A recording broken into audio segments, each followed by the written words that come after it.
जय जय रघुवीर समर्थ। बळे आगळा राम कोदंडधारी, महाकाळ विक्राळ तोही थरारी। पुढे मानवा किंकरा कोण केवा, प्रभाते मनी राम चिंतित जावा। जय जय रघुवीर समर्थ। श्रोता वक्ता श्रीराम समर्थ। जय जय रघुवीर समर्थ। श्रीराम आपल्या सर्वांच्या हृदयस्थ वसणाऱ्या आत्मारामास साष्टांग प्रणिपात करून मनोबोध एक अंतरयात्रा हा श्री समर्थ रामदास स्वामी विरचित मनाच्या श्लोकांचा जो आपण चिंतनात्मक मागोवा घेत आहोत। सज्जन हो, आज आपण त्यातील श्लोक क्रमांक 68 याचं चिंतन पाहणार आहोत। समर्थांनी गेल्या श्लोकापासून प्रभाते मनी राम चिंतित जावा या दशश्लोकांच्या मालिकेत आपल्या मनाला या भगवंताचं पहाट समयी चिंतन करण्याची सवय हे मनातून लावून घे आणि हे चिंतन कसं कर हे देखील आपल्याला गेल्या श्लोकामध्ये सांगितलं। या मनाला निर्गुण निराकाराची कल्पना करता येऊ शकत नाही, म्हणून सगुण साकार राम अर्थात तेच ब्रह्म आपण आपल्या मनाने आठवावं। मनाला ज्या सवयी आहेत, रूप लावण्य सुंदर देखावा सुंदर गुणधर्म याचं चिंतन करण्याचं, त्या सर्व गोष्टींची सर्वोत्तम अवस्था आहे राम। अशा या निळ्याशार रामाचं, लावण्यरूपी रामाचं, जो महाधीर आहे, गंभीर आहे, संपूर्ण प्रतापाने जो परिपूर्ण आहे आणि एवढं करूनही जो सेवकांचा कैवारी आहे, हे मना अशा रामाचं तू चिंतन कर बरं। सज्जन हो, आपल्या मनाला ही रामचिंतनाची सवय समर्थ माऊली लावण्यासाठी म्हणून रामाची रूप, रामाचे वेगवेगळे गुणधर्म, रामाचा विवेक, रामाचं वैराग्य, रामाची वाणी अशा वेगवेगळ्या अंगांनी या रामाचं वैभव या मनासमोर ते ठेवत आहेत। आज या श्लोकामध्ये समर्थ माऊली आपल्याला रामाचा हा प्रताप सांगताना म्हणतात, बळे आगळा राम कोदंडधारी। हा माझा धनुष्य धारण केलेला राम, याचं सामर्थ्य हे जगावेगळं आहे। हे काही सामान्य पराक्रमाने युक्त असलेलं केवळ रूप नाही। बळे आगळा राम कोदंडधारी, ते सामर्थ्य असं आहे की ज्याच्या समोर महाकाळ विक्राळ तोही थरारी। महाकाळ खऱ्या अर्थाने हा काळ जो कुणासाठीही कधीही थांबत नाही, ज्याची स्वारी ही कधीच कोणी रोखू शकत नाही, पण असा काळ देखील ज्याच्या समोर चळाचळा कापू लागतो, ज्याचा हा विजयी घोडदौड ही केवळ हा रामराया त्याच्या दर्शनाने थांबवू शकतो, असा हा महाकाळ तो देखील या रामाच्या रूपाला घाबरतो, त्याच्या पराक्रमाला घाबरतो। महाकाळ विक्राळ तोही थरारी। आणि माणसा, तू कोण आहेस मग त्याच्या समोर? प्रत्यक्ष जिथं काळ देखील ज्याच्या पराक्रमाने घाबरतो, जीवा मानवा किंकरा कोण केवा। अरे किंकर आहेस तू, एक कण आहेस त्याच्या समोर। तू काय त्याच्या पराक्रमाला जाणणार? तू त्याच्या वैभवाला काय जाणणार? तू एकच लक्षात घे की जो काळाचा देखील स्वामी आहे, तो तुझं रक्षण नाही कार्य करू शकत? पण त्यासाठी एक कर, प्रभाते मनी राम चिंतित जावा. सज्जनो, या मनाला हे धारिष्ट प्रदान करण्याच्या दृष्टीने समर्थ आम्हाला या रामचिंतनाच्या गोष्टी या श्लोकांमधून सांगत आहेत.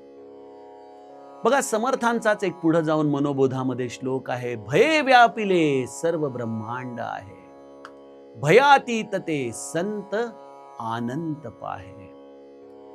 ही अतिशय मोठी वस्तुस्थिती आहे की जर आपण आपल्या चित्ताचं अवलोकन केलं तर आमच्यापैकी बहुतांश लोकांच्या चित्तरूपी गाठोड्यामध्ये भयाचीच गाठोडी आहेत. बघा किती प्रकाराने हे मन आम्हाला भयभीत करत असताना सतत सध्या परिस्थिती देखील अशी आहे, कुठं विमानं पडतायत, कुठं बॉम्बस्फोट घडतात, कुठं युद्ध चालू आहेत, कुठं धार्मिक तेढ निर्माण झाल्यामुळं मनुष्याचं जगणं अवघड होऊन बसलेलं आहे. अशी विपरीत मानसिकता, विपरीत सामाजिक स्थिती ही मनुष्याला विशेषत्वाने भयभीत करत असते. त्यामुळं मनाला एक प्रकारे चित्तामध्ये देखील भीती आहे, बाहेरील परिस्थिती देखील भीतीयुक्त आहे. आणि मग अशा वेळेला हा मनुष्य आश्रय शोधत असतो. बघा, आपण तरुणपणामध्ये इन्शुरन्स पॉलिसी काढतो, कुठेतरी काहीतरी इन्व्हेस्टमेंट करतो. का असं आपल्याला वाटतं की ती इन्व्हेस्टमेंट किंवा ते एफडीज हे आपल्याला संकट समयी उपयोगाला येतील. व्यावहारिक विचार अगदी बरोबर आहे, मनुष्याने बचत ही केलीच पाहिजे. पण आपण ती ज्या भावनेने करतो त्या भावनेचाच विचार आपण परमार्थामध्ये देखील करायला हवा ना. अनेकदा पैसा अडका असतो, सगळं काही असतं, पण मनच इतकं आमचं भित्र झालेलं असतं की आम्हाला या सगळ्या गोष्टींमध्ये जो आधार म्हणून आम्ही आमच्या जवळ ठेवलेला आहे त्या गोष्टी आम्हाला कधीच आधारभूत वाटत नाही. खरं तर मनाची ही झालेली अपेक्षाभंगाची अवस्था आहे. आणि आमच्यापैकी बहुतांश लोकांना हा अपेक्षाभंग जीवनात कधी ना कधीतरी सहन करावा लागतो. कोणी मुलांमध्ये इतकी इन्व्हेस्टमेंट करतं की त्यांना वाटतं ही मुलंच आपल्या जीवनाचा आधार आहेत, आणि जेव्हा ही मुलं आपल्या करिअरसाठी आई वडिलांना एकटं सोडून त्यांच्या म्हातारपणाच्या दुर्धर अवस्थेमध्ये त्यांना एकटं टाकून जातात, त्यावेळेला लक्षात येतं की अरे, ज्या आधारांसाठी आपण झटलो तो आधार आपला अगदी सावलीच होता, कधी सोडून गेला, हाती आलाच नाही आपल्या. कोरोनाच्या काळामध्ये लोकांच्या बँकांमध्ये लाखो रुपये होते, पण ICU मध्ये आपल्याला कोण उपयोगाला येणार होतं? त्याच्यातली कुठली गोष्ट आमच्या उपयोगाला येणार होती? काही करू शकत नव्हता तो पैसा. म्हणजे ज्या पैशासाठी आम्ही झटलो तो पैशाचा आधार देखील आमच्या जीवनामध्ये कुचकामी ठरत होता. मनुष्याने या सगळ्या आधारांना सोडावं असं नाही, पण आपण निदान या सगळ्या घटनांचा विचार करून एवढ्या निष्कर्षाप्रत यावं की आपल्याला एक असा आधार हवाय जो जळी, स्थळी, काष्ठी, पाषाणी मला कधीच एकटं सोडणार नाही, जो निरंतर माझ्या बरोबर राहील. जेथे जातो तेथे तू माझा सांगाती, चालविसी हाती धरोनिया. सज्जनो, तो आधार तुम्हा प्रत्येकाला मिळालेला आहे. गरज आहे आपल्याला त्या आधारावरती सत्यता वाटण्याची. जितका आधार आपल्याला बँकेतल्या पैशाचा वाटतो, जितका आधार आपल्या मुलाबाळांचा वाटतो, किंबहुना त्याच्यापेक्षा कितीतरी पटीने जेव्हा आम्हाला आमचा जीवनाचा आधार हा केवळ राम आहे या भूमिकेवरती जर आम्ही स्थिरावू शकलो ना, तर जीवनामध्ये एक अत्यंत मोठा अनुभव आम्हाला येतो, आणि तो आहे मनाची संपूर्ण निर्भय अवस्था. निर्भय, तो कुठल्याच गोष्टीला घाबरत नाही मनुष्य. ना मृत्यूला घाबरतोय, ना ही कलियुगामध्ये जी एक प्रकारे आणखीन घातक होणारी स्थिती आपल्याला समाज जीवनामध्ये दिसतीये, अशाही स्थितीमध्ये जो आपलं मनोधैर्य राखून ठेवू शकतो, कारण त्याला माहितीये मी कोणाचा आहे, त्या रामाचा आहे. तो राम जो महाधीर आहे, जो गंभीर आहे, जो बडे आगळा राम को दंडधारी, ज्याचं सामर्थ्य हे कल्पनातीत आहे. अहो, माझ्या रामाच्या सामर्थ्याचं काय सांगावं. रावण हा त्या काळचा विश्वविजेता, सर्व मायावी अस्त्रशस्त्र त्याच्याकडे होती, प्रचंड मोठं राक्षस दळ त्याच्याकडे होतं. अशा वेळेला माझा रामराया समुद्रावरती सेतू बांधून लंकेमध्ये येतो. वानरांमध्ये देखील या रामाच्या आश्रयामुळे प्रचंड असा पराक्रम संचारतो. ही वीरश्री अर्ध्याहून जास्त राक्षसांना नेस्तनाबूत करते. आणि मग जेव्हा मेघनाद पराक्रम दाखवू लागतो, जेव्हा कुंभकर्ण पराक्रम दाखवू लागतो, त्यावेळेला रामामधलं नेतृत्व, रामाची लीडरशिप बघण्यासारखी आहे. इतके दिवस जे हे वानर अस्वल रामासाठी लढत होते, पण जे या कुंभकर्णाला पाहून घाबरून गेलेले आहेत, मग त्या रामाने त्या सगळ्या आपल्या वानर दळाला, अस्वल दळाला सांगितलं, आता तुम्ही सगळे शांत बसा आणि माझ्या मागे येऊन उभे राहा. आता मी आणि तो कुंभकर्ण यांचं युद्ध बघा, मी आणि तो रावण याचं युद्ध बघा. आणि राम रणांगणात उतरल्या क्षणीच रामाने लगेच धनुष्य बाण चढवलेला नाहीये. रामाने काय केलं? माझे गोस्वामी तुलसीदास म्हणतात, रामाने केवळ धनुष्याचा टणत्कार करायला सुरुवात केली. म्हणजे केवळ त्या दोरीला रामाने आपल्या बोटांनी हलवून त्याचा जो एक निनाद निर्माण झाला, एक मेघ गर्जना जी निर्माण झाली, त्या मेघ गर्जनेने या रामाने बहुतांश राक्षसांना नेस्तनाबूत करून टाकलं. कारण तो आवाज देखील त्यांना सहन होईना. सज्जनो, ही या रामच्या सामर्थ्याची जी रूपरेषा आपण रामायणामध्ये बघतो, तेच राम नाम घेणाऱ्याच्या वाणीची अवस्था असते. तो वाणी देखील जेव्हा टणत्कार करते, तेव्हा सामान्यातल्या सामान्याच्या हृदयामध्ये असलेलं भय हे पळून जातं. राम नामामध्ये एवढी अगाध शक्ती आहे की मनुष्य हा गुरु वचनांवरती विश्वास ठेवून जर जगू लागला ना, तर ही जिव्हारूपी गुरुची जो हा रामाचा धनुष्य आहे, त्याचा हा टणत्कार, अर्थात या वाणीतून येणारी वचनं, ही आमच्या सारख्या माणसांच्या हृदयामध्ये ही भीती दाखवणारी जी राक्षस आहेत ना, त्यांना कुठच्या कुठं नेस्तनाबूत करून टाकते. हे रामाचं विलक्षण वैभव आहे. हा पराक्रम, हा पुरुषार्थ रामाचा आपण स्मरणामध्ये ठेवावा. बळे आगळा राम को दंडधारी. आणि कशाची काळजी करतोस रे?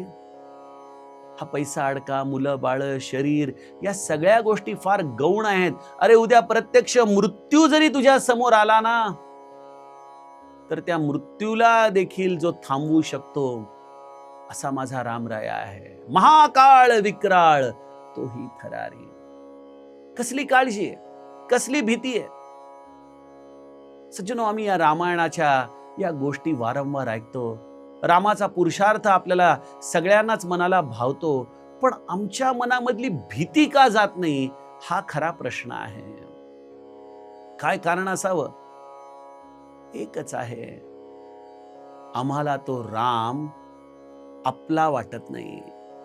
आम्हाला असं वाटत नाही की त्या रामाने आमच्या जीवनामध्ये आम्हाला स्वीकारलंय, आम्हाला त्याने आश्रय दिलाय. सज्जनो, यामध्ये आपण तसा विचार करण्याच्या ऐवजी असा विचार करावा की रामाने तर मला कधीच स्वीकारलाय, रामाने तर मला कधीच आश्रय दिलाय, पण मी त्याचा आश्रय स्वीकारला आहे का? बळे आगळा राम को दंडधारी, महाकाळ विक्राळ तोही थरारी. अरे मानवा, जीवा मानवा किंकरा कोण केवा.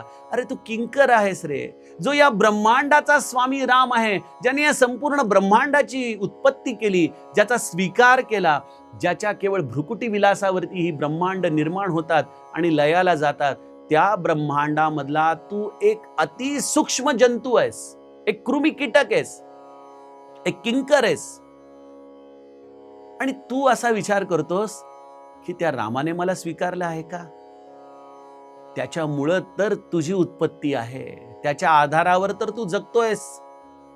म्हणून तर माझे समर्थ करुणाष्टकामध्ये शेवटी म्हणतात, जळचर जळवासी नेणती त्या जळासी, निशिदिन तुझ पाशी चुकलो गुण राशी. एखादा जळचर, एक छान गोष्ट आठवली. एकदा एक माशाचं पिल्लू आपल्या आईला म्हणतं, अगं आई, हे सगळं पाणी पाणी म्हणतात, ते पाणी कुठं असतं ग? कुठं मिळतं ते पाणी? मासा म्हणाला आपल्या बाळाला, अरे बाळा, याच प्रश्नाचं उत्तर मी आयुष्यभर शोधतोय, पण मला मात्र अजूनही या पाण्याचा शोध लागला नाही बरं. आणि त्याच वेळेला नेमकं एका मासेमाऱ्याच्या जाळ्यामध्ये हा मासा अडकतो. ते जाळं वरती उचललं जातं आणि तो पाण्याच्या बाहेर येतो आणि त्या क्षणी त्याला पाण्याचा बोध होतो की अरे, ज्या पाण्याचा शोध आपण आयुष्यभर घेत होतो त्या पाण्यामध्येच तर आपण राहत होतो. ते पाणीच आपलं जीवन होतं. यातून बाहेर आलं की मृत्यू हा अटळ आहे. सज्जनो, देव कुठे, राम कुठे, राम कुठे, हा प्रश्न आमची बुद्धी आम्हाला वारंवार विचारेल. कुठं आहे राम? अरे, जो श्वास घेतो तो देखील रामाच्या कृपेनेच होतोय ना. हा श्वास घेताना त्यामधला ऑक्सिजन आत जातो. ते रक्ताभिसरणामध्ये तो ऑक्सिजन मिसळतो. तो रक्तातल्या प्रत्येक पेशीला जिवंत ठेवतो. यामध्ये तुझं कर्तृत्व काय आहे? यामध्ये कुठली सिस्टम मानवाने बनवली आहे? हे सगळं त्या रामाने तर आम्हाला दिलंय ना, म्हणून तर आम्ही जगतोय ना. उद्या हा श्वास थांबला की लोकच म्हणतात ना, याच्यामध्ये काही राम राहिला नाही. म्हणजे ज्याच्या आधारावरती मी जगतो त्याच्यावरती संशय घेतो. जीवा मानवा किंकरा कोण केवा. अरे, कोण आहेस तू? तुझं अस्तित्व काय आहे? त्या रामाच्या अधिष्ठानाशिवाय तुझं कुठलंही अस्तित्व नाहीये.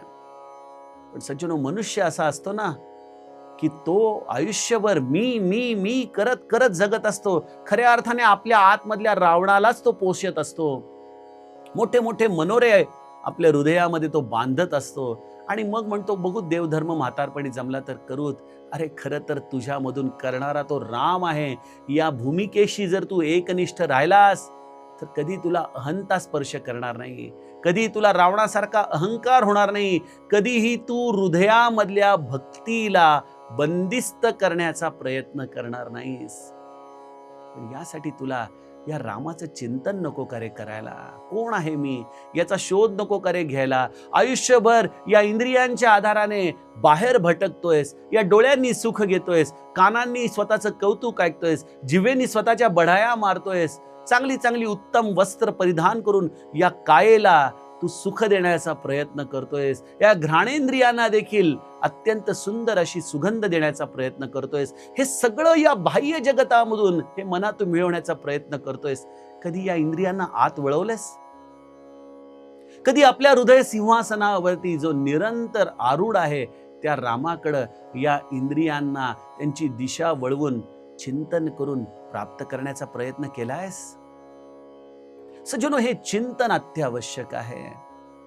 कारण ज्याला या रामाच्या असलेल्या अधिष्ठानाची जाणीव झाली ना, तो कधी जीवनामध्ये कर्तेपणाचा अकारण बोजा घेणार नाही. अहो सोडा, तो करत असलेल्या साधनेमध्ये देखील कबीरांसारखी त्याची स्थिती होते. राम हमारा जप करे हम बैठे आराम. मी काहीच नाही, मी एक किंकर आहे, एक छोटासा कण आहे जो या सगळ्या रामाच्या या विश्वामध्ये, त्या ब्रह्मांडामध्ये त्याच्या सत्तेने, त्याच्या कृपेने जगतोय.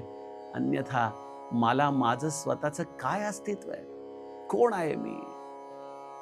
आणि ही जोपर्यंत अंतर्मुख अशी अवस्था येत नाही ना, तोपर्यंत जीव ही भूमिका कधीच आपल्या हृदयामध्ये आयुष्यभर चिंतनामध्ये आणू शकत नाही.